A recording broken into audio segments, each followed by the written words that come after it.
Bismillah. Assalamualaikum warahmatullahi wabarakatuh. Innal hamdalillah nahmaduhu wa nasta'inuhu wa nastaghfiruh wa na'udzu billahi min shururi anfusina wa min sayyiati a'malina may yahdihillahu fala mudilla lahu wa may yudlil fala hadiya lahu. Asyhadu an la ilaha illallah wa asyhadu anna Muhammadan abduhu wa rasuluh. Pertama-tama dan tak lupa kita panjatkan puja dan puji syukur kehadirat Allah Subhanahu wa taala yang dimana kita bisa merasakan nikmat-nikmat Allah yang diberikan kepada kita. Kita tidak akan bisa menghitung berapa nikmat Allah yang telah diberikan kepada kita. Termasuk nikmat yang paling besar yaitu nikmat di mana hati kita masih bisa merasakan nikmat iman. Dan yang kedua, sholawat serta salam kita haturkan kepada junjungan kita, Nabi besar, suri tauladan kita, revolusioner kita, motivator terbaik kita, yaitu Nabi Agung Muhammad Sallallahu Alaihi Wasallam yang kita nantikan syafaatnya yaumul akhir nanti. Dan semoga kita menjadi umat beliau yang senantiasa menjalankan sunnah-sunnah beliau. Amin. Bagaimana kabarnya para hadirin? Masih dengan saya Riyad Taufik Hidayat. Sekarang di sini saya akan sedikit menyampaikan atau terlebih membacakan tentang tarekat terorganisir di Indonesia. Saya lebih mengambil materi ini di dalam buku Sufi Healing karya Bapak Syamsul Bakri. Sebelum ke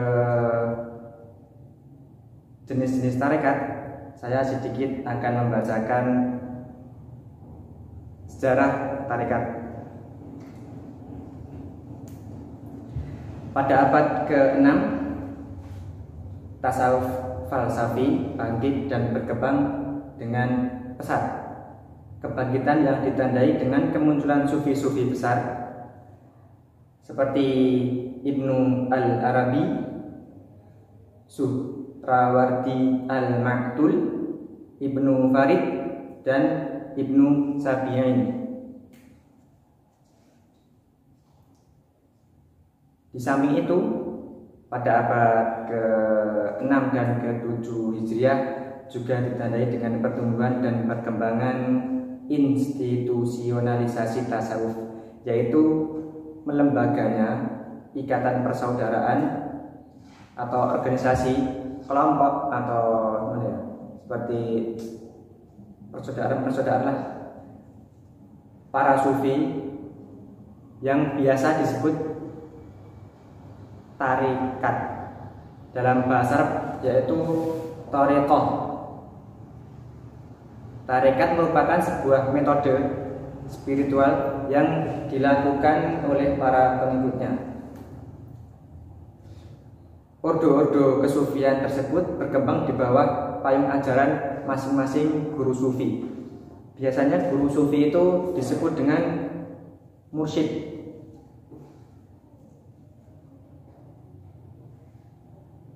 Yang selanjutnya yaitu sedikit pengertian juga secara bahasa. Tarekat berasal dari bahasa Arab, yaitu thariqah yang dilakukan, yang memiliki arti jalan atau cara, metode, mazhab atau aliran, serta garis pada sesuatu. Secara istilah, tarekat diartikan sebagai metode olah batin, sebagai upaya mendekatkan diri kepada Sang Pencipta, yaitu Allah Subhanahu wa taala, dengan cara-cara seperti memperbanyak zikir, ibadah atau perenungan spiritual. Tarekat juga diartikan sebagai perjalanan spiritual. Seseorang menempuh laku mistik dengan rangka menuju kepada Tuhan dengan jalan tazkiyah al-nafs, yaitu bisa dikatakan menyucikan diri, seperti meluruskan niat atau ikhlas dalam beramal atau yang lainnya.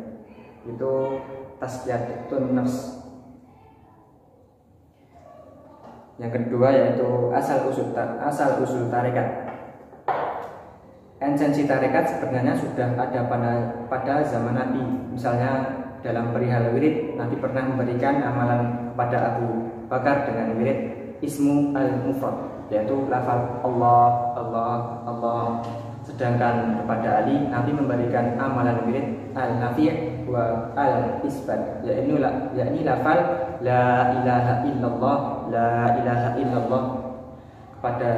Kepada kedua sahabat tersebut oleh Nabi dianjurkan melakukan wirid dalam kondisi khalwat, yaitu menyepi atau menyendiri, agar lebih fokus atau tenang. Istilah thariqah sendiri baru muncul pada akhir abad ke-2 Hijriah dan berkembang pada awal abad ke-3 Hijriah. Tarekat sebagai sistem akidah, spiritual, akhlak, dan aturan-aturan tertentu sebagai kelompok penempuh para sufi. Kemudian dikenal sebagai persaudaraan sufi yang di dalamnya terdapat bimbingan seorang mursyid. Sistem dalam tarekat bersifat unik, batinnya, simbolik, serta basis pada hati atau qalbu. Tarekat terlahir sebagai kelanjutan dari gerakan zuhud. Apa itu zuhud? Zuhud itu memprioritaskan urusan akhirat dan menyampingkan urusan dunia. Jadi zuhud itu perilaku yang fokus terhadap urusan-urusan akhirat.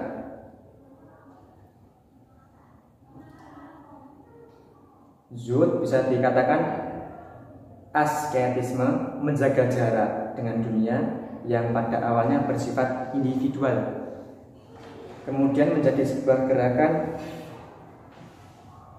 terlembagakan. Dan unsur-unsur tarekat. Unsur utama tarekat adalah seorang guru sufi atau al-syekh yang bertugas membimbing para murid atau santri.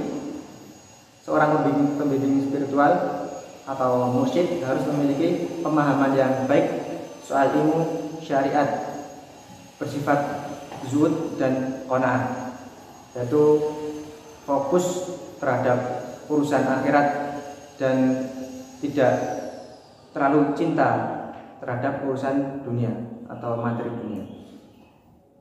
Unsur berikutnya adalah murid, yaitu santri tarekat yang laku spiritual di bawah bimbingan seorang mursyid tadi.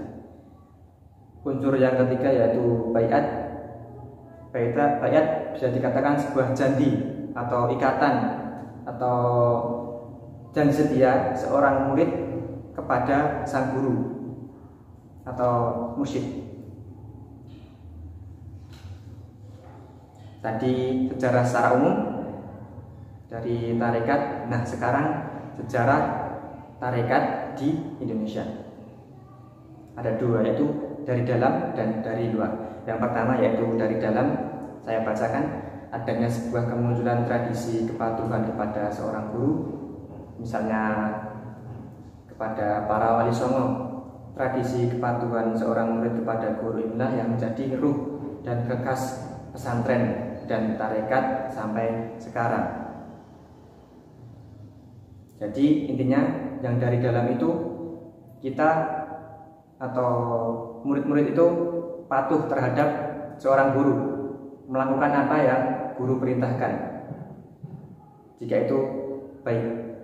Dan yang kedua dari luar, dibawa oleh seorang ulama kebangsaan India. Beliau adalah Syekh Nuruddin Al-Raniri dan Ali bin Abdullah Al-Tayyib Al-Azhari. Beliau adalah salah satu ulama dari Makkah yang menguasai berbagai disiplin ilmu syariat dan hakikat.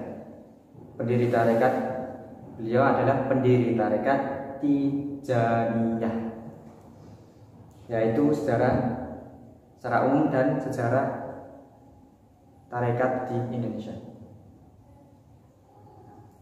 Nah, sekarang pada inti, yaitu beberapa tarekat di Indonesia. Seperti yang saya katakan tadi, saya mengambil di buku Sufi Healing karya Bapak Syamsul Bahri. Yang pertama yaitu tarekat Qadiriyah. Nama tarekat ini dinisbatkan dari nama pendirinya, Syekh Abdul Al-Qadir Al-Jailani. Sayyid Abdul Al-Qadir Al-Jailani lahir di Jailani 1077 Masehi dan wafat di Baghdad tahun 1165 Masehi. Ajaran zikir utama tarekat Qadiriyah adalah melantunkan kalimat suci, istighfar, tahmid, sholawat, dan kalimat tauhid. Tarekat ini juga dikenal sebagai tarekat yang paling toleran dan mudah diterima masyarakat. Tarekat ini juga dikenal sebagai penuh kemanusiaan dan suka dirma. Tarekat ini terdapat atau tarekat ini juga dikenal sebagai tarekat yang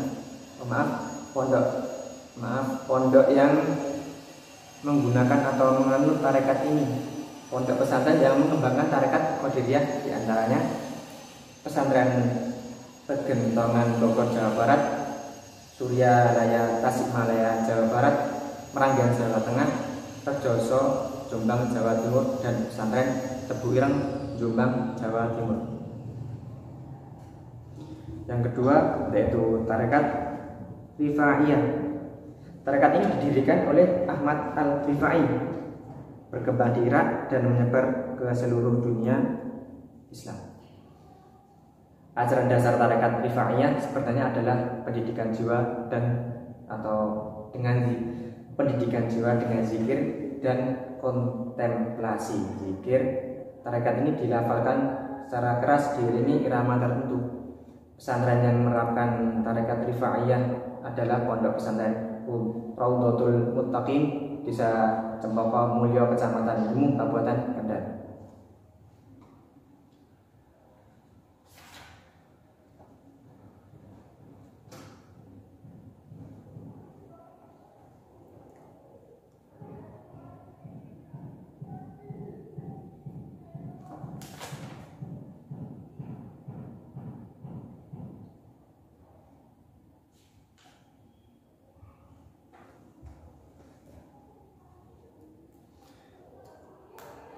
Kendati anggota tarekat ini sering melakukan pertunjukan mistik dan debus, tetapi ajaran dasar tarekat Rifaiyah sebenarnya adalah pendidikan jiwa dengan zikir dan kontemplasi.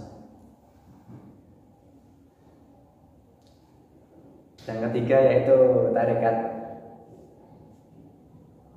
Naqsyabandiyah. Nama tarekat ini dinisbatkan pada foundernya yaitu atau pencetus yaitu Syekh Bahauddin Al-Naqsyabandi di Turkistan. Tarekat ini bercorak Persia diwarnai dengan elemen lebih mengutamakan zikir khaf atau zikir dengan suara rahasia.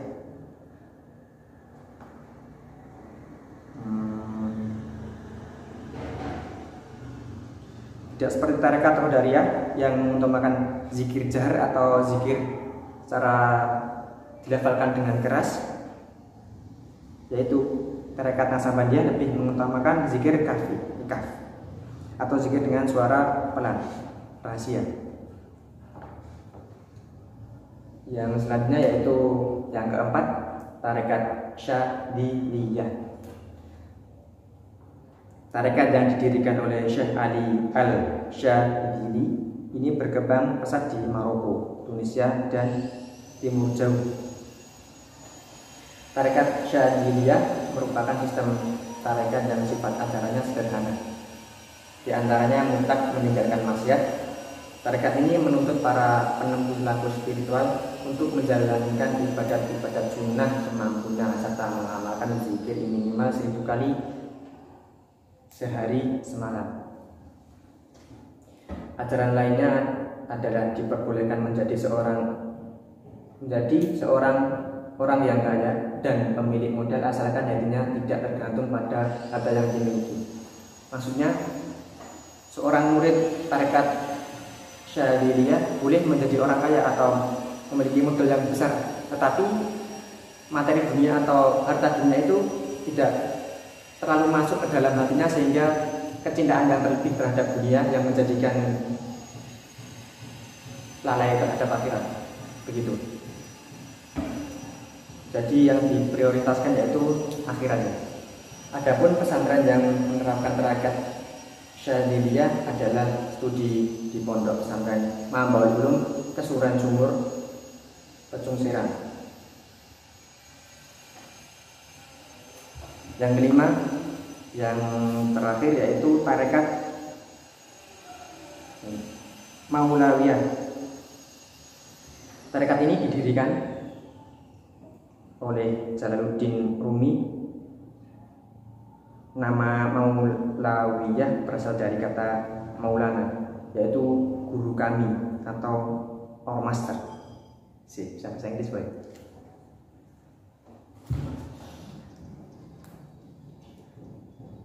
Tarekat Maulawiyah memiliki keunikan yaitu zikir atau ritual zikir serta disertai tarian musik sampai trans. Apa itu trans? Yaitu di mana posisi manusia itu atau batas antara kesadaran dan ketidaksadaran. Jadi setengah sadar gitu.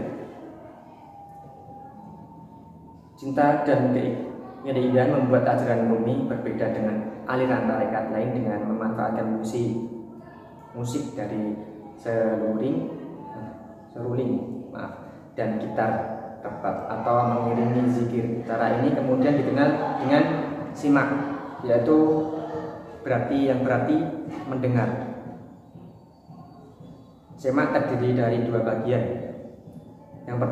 Bagian pertama yaitu puisi memuji-muji Nabi, improvisasi seruling, dan lingkaran Sultan Walad. Adapun bagian yang kedua terdiri dari 4 salam, musik instrumental, akhir pembacaan ayat-ayat suci Al-Quran, dan diakhiri dengan doa. Mungkin sekian pembacaan materi tarekat oleh saya. Pasti banyak salah kata dari saya, dan jika ada benarnya itu semata dari Allah Subhanahu wa taala, dan jika ada kekurangan itu pasti dari saya sendiri.